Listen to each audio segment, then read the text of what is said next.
Welcome everybody to the XDS Insight Report Summary. I know that this was released about a week or so, or a couple weeks ago.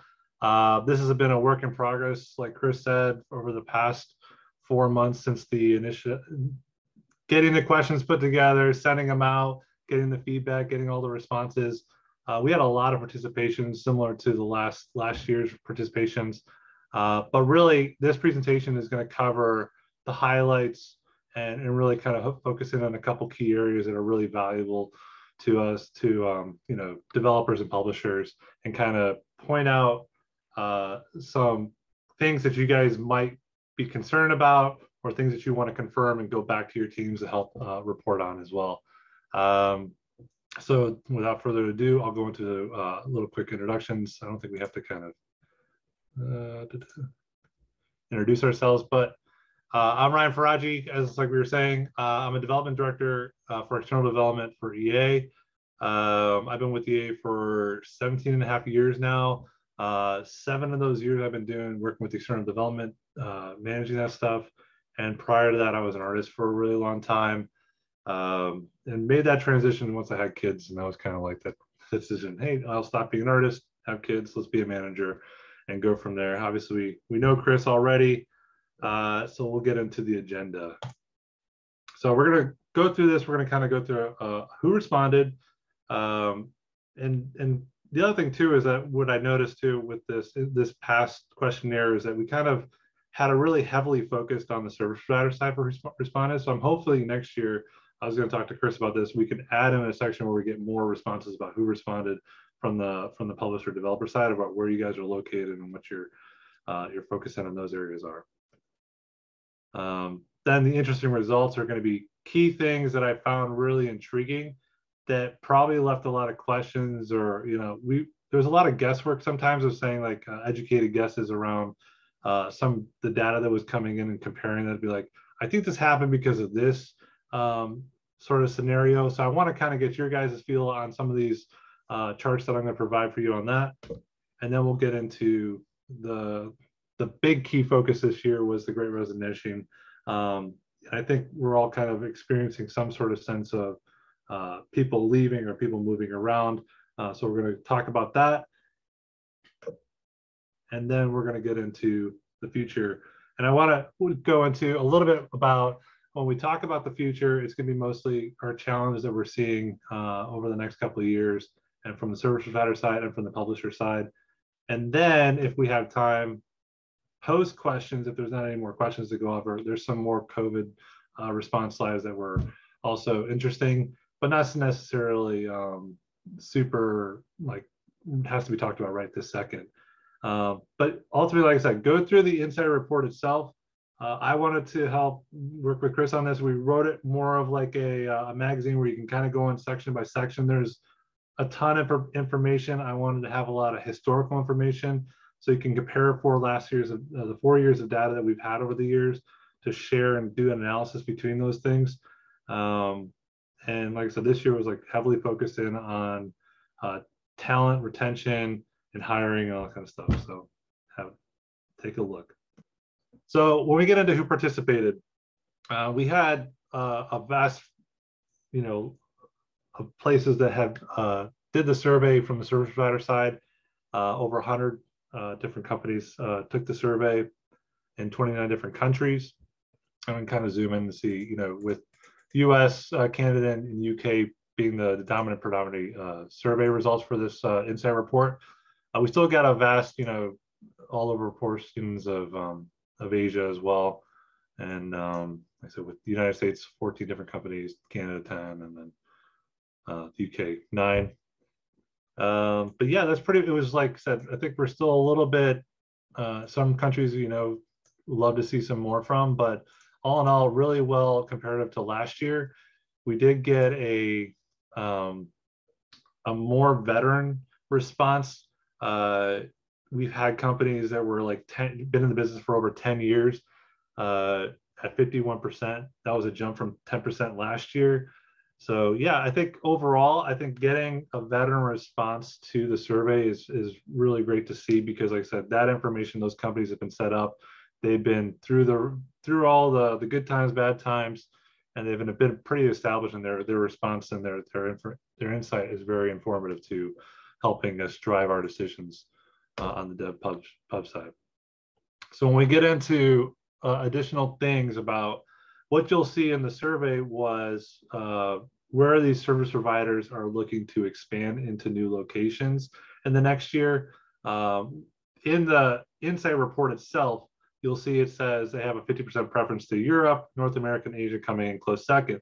What you didn't see was all the detailed information that I didn't want to put in the report that could be sensitive potentially to some of the service providers, but I'm giving you more of a glimpse into what countries are they talking about in Europe and North America and Asia. So you can see with the United States and Canada still coming in there. Some of the interesting ones were like Malta, Israel. I've not seen too much from Israel. I know they have a good tech hub there. And then, like I said, so this is a really interesting insight into some of the countries. Maybe you guys are aware of some of these countries on the list as far as like an up and coming or a good idea for these companies to start to expand into. So then we get into out of that stuff and we go into some of those interesting results that were coming out of the system. So one of the charts that was coming out was really quite significant and really quite drastic was what companies do service providers are currently engaged with and over the past 2 years. And this is, I think, the big impact of COVID and potentially a work from home system with remote workforces or vendors having to go remote, where we could see in 2022, there was a heavy sided where these service providers were providing services to motion picture companies, media and streaming services. And then as soon as the pandemic came around, a major drop, and it's still has not rebounded as of yet. So that was just one of those really interesting, and I couldn't, it's hard for me to pinpoint exactly besides the rationale behind COVID, or is there something that the game industry does better with these companies that the motion picture companies cannot do along those lines that keeps those engagements continuing on during the work from home model or when the service providers are more disconnected in that regard. So that'd be a good question for the end. Another thing was something that I've had to do research on in the past couple of years was how much what is your internal ratio versus your external ratio of what you externalize for your projects? Being inside of EA, there is an insane amount of different titles going on and different percentages. I've seen things be at 80%. I think I've seen things be externalized only at 20%. So there's a wide variety of what we're dealing with. So I wanted to put that question out to everyone on the publishers, the developer side, and see what are you dealing with. And this is one of those key things, like the average average externalization of your titles is at 53%. So this is a good information to go back to your teams on and say, hey, what are you currently running at? Are we at the average? Are we above the average? Or are we below the average? So think of that. And there's a question here coming, Chris. So another poll that I want to kind of get your insight onto. So we'll give you 20 or 30 seconds to go in here and answer the question.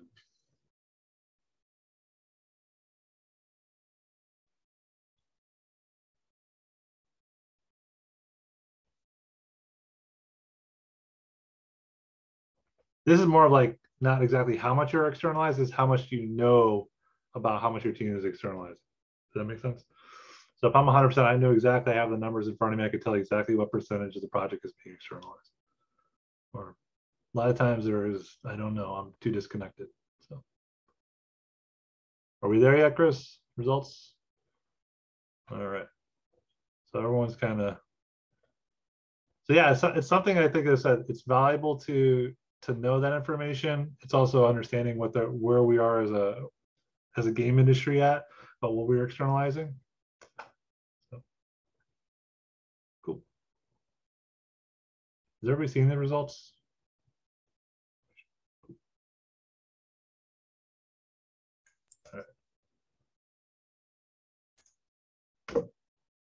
moving on. So this chart, you might have saw this in the insider report, but not this specific version of it. I had an animated version. We were trying to get an animated version into the report, but it was having some challenges there. So what I wanted to do is present it here as the animated version. Well, what you'll see in the report is what is being currently remaining internal over the past 3 years and how that's been trending. So what you're seeing is actually everything. You're seeing it remains internal, the mix of internal versus fully external.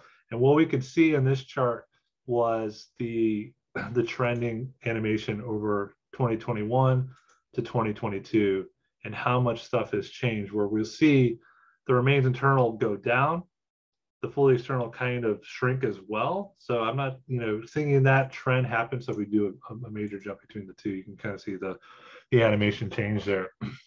What I did notice too, the starking change is that in 2021 animation went more external, and then in 22 it rebounded and went back up. I think there might have been a lot more challenges with animation being almost too fully externalized at those periods of time. And the same thing with you're noticing with like the 3 levels kind of took a little bit of a step back too, as far as how much we're doing between the two years. So I said, very interesting to see this kind of happen and play around with this information and see those trends over the last 3 years. And then I did the same thing for engineering as well.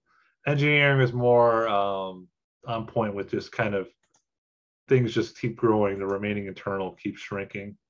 So I think that's just more of people seeing those opportunities for being able to externalize more and more with engineering and more co-dev options.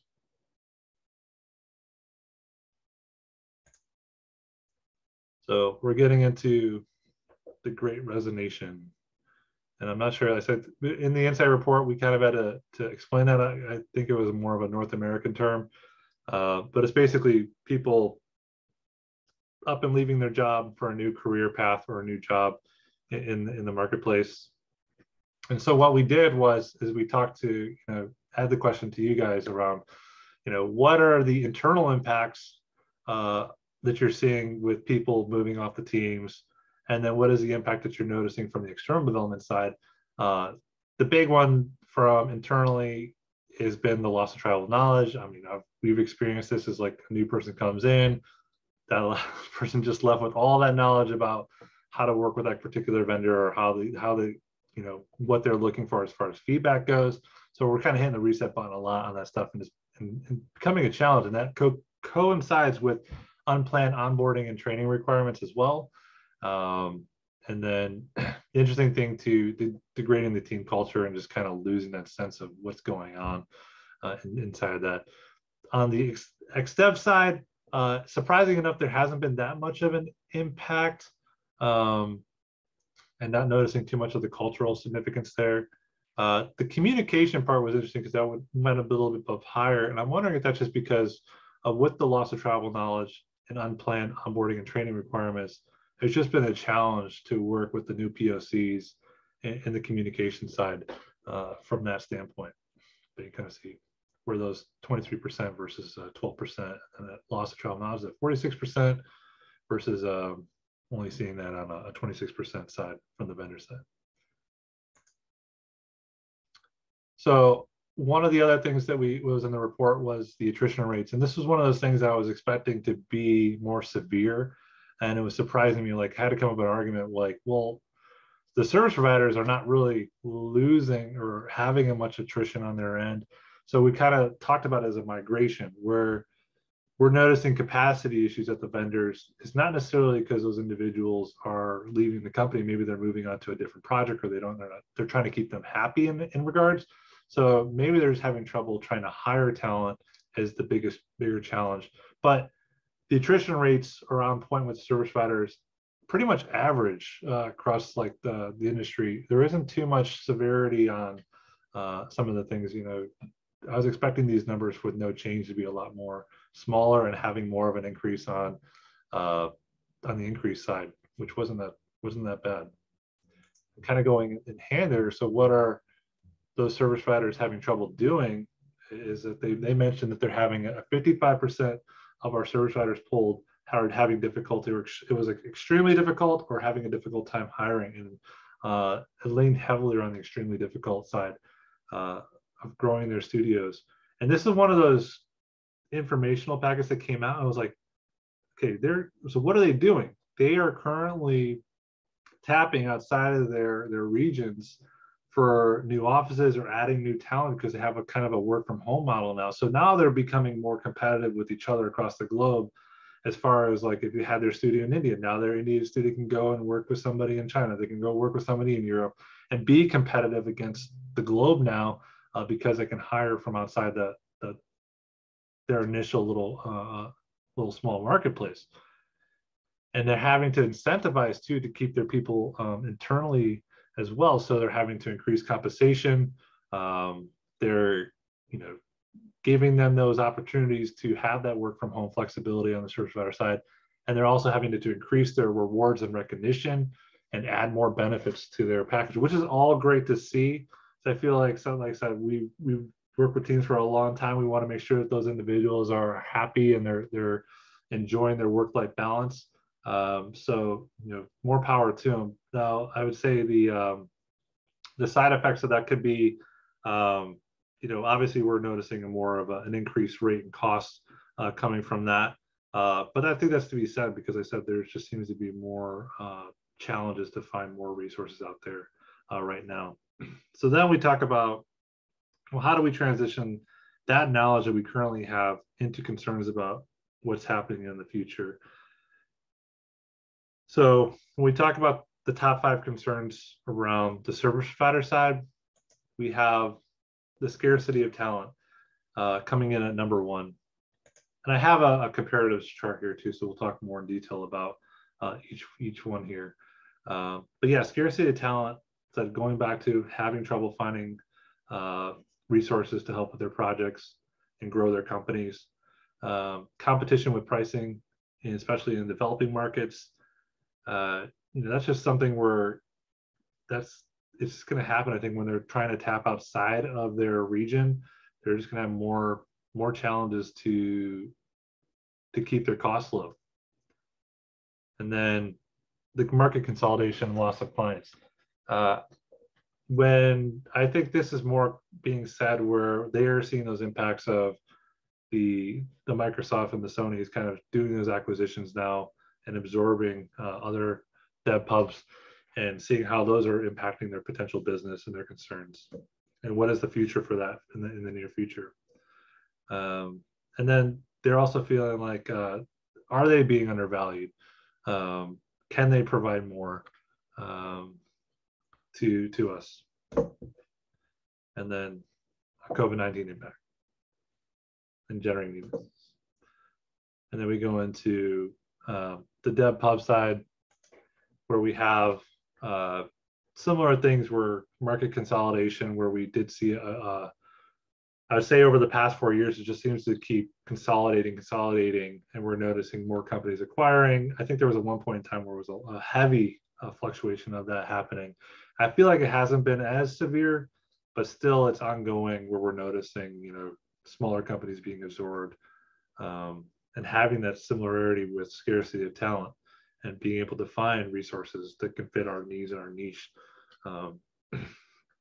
And the other thing too is being priced out of resources. I think we're all just competing for each other on that certain talent, and like what is the prices that we're willing to pay and keep the markets at bay a little bit. Someone was very intuitive too, where the war between countries, because the survey came out before the Russia kind of thing kind of evolved to an actual full-scale war. And so someone was very intuitive about that, and you guys were anticipating that. And then also, having to see all smaller vendors come out with not as much track record to prove against that they can actually do the work that we're needing.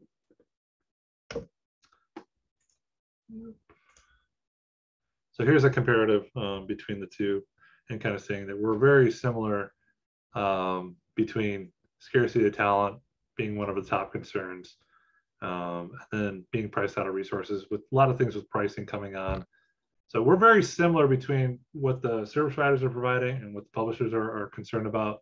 I think for us, we're all one in hand going forward. And I think towards the future, how can we resolve these issues? The future XDS topics coming along here, and how what can we do to improve the talent across the board and keep things moving along. Emerging markets was another thing that we were kind of looking at as far as towards the future.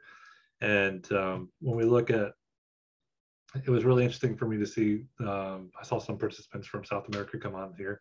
But yeah, seeing Chile and Costa Rica pop up, I was super happy about Costa Rica. I've been trying to figure out something going on in Costa Rica for a long time, for me at least, because it's only a 2-hour flight from Orlando. But yeah, so exciting to see that it's more Central America and South America keep growing. We've had a thing where people are seeing emerging markets also, with like Brazil being one of their top locations as well. And yeah, and especially I think Europe is still on the list too, is like things keep growing and growing in Europe. So bonus slides, and I hope some of this information. So when we talk about the work from home impact over the past couple of years, and how that we kind of like shifted, I know some people were probably already working from home, but it was a very small percentage. But as soon as the COVID really impacted, we had that initial thing of talking like who's working from home versus service providers working versus publishers. So let's compare. Let's remove and only showcase 2021 data about where everyone kind of stood, where we had a vast majority of teams working from home in 2021 on the publisher side and the service provider side, and diminishing towards thereafter. And then when we go into a 2022 model, we start noticing that the service providers have shrunken a little bit.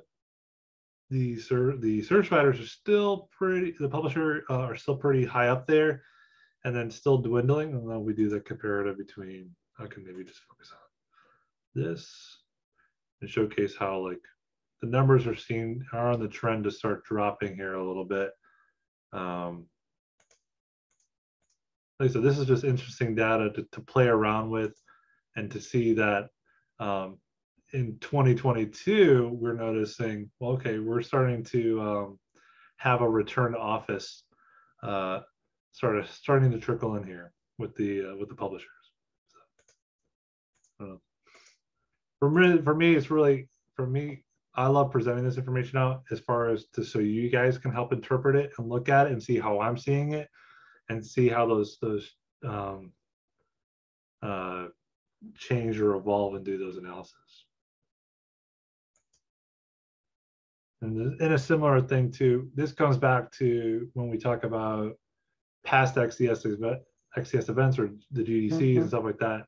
How are we finding our vendors or service providers, and how to what does that look like? And so if we remove the COVID years and we go back to 2019, 2020, we're still noticing a high peak of industry events. And there's still, I think the strong candidate has always been internal referrals and company resources. But as soon as we go into, what did 2021 and 2022 go into, we noticed like there was, the drop has started to happen. And I'm hoping that rebounds, because I enjoy going to game industry events in the past. But really, it's really just insightful to look at this information and say, okay, online search has gone up dramatically. External reach just out, making cold calls to see, if companies are interested. And but yeah, just to absorb this information. And then last but not least, we go back to the good news post-COVID has been that developers and publishers have reported an over 25% in the challenges of supporting external development partners and then they're also saying service providers are processing onboard new. Service providers say that the process of onboarding new customers is less of a challenge than it was a year ago. So I think we've kind of worked out all the kinks of the work from home model, being able to onboard new vendors. I still think there's, like I said, there's still challenges with communication and some of those facets with tribal knowledge and things like that. But I think we're working on a lot of the kinks, and there's been a drop in those areas of concern from the bringing on new partners. But yeah, anything that I did not cover and you're like, oh man, I wish there would have been something to talk. I'm happy to answer questions if there's something in the insight report that I didn't mention here. I'm happy to answer questions around that. Like I said, there was a lot of information in there. I told Chris my head was about to explode after going through all the results and analysis and stuff like that. And I felt like, I don't know if anyone knows this reference, but I felt like, I always point to it. I felt like Charlie Day when he was in the mailroom. It's Always Sunny, trying to make the coordination between who the person in the mailroom he's trying to get the mail to, like trying to do all this coordination between all the different information, connecting all the dots. It's been really exciting to kind of see this information, see how valuable it is, and hopefully you guys get something out of it.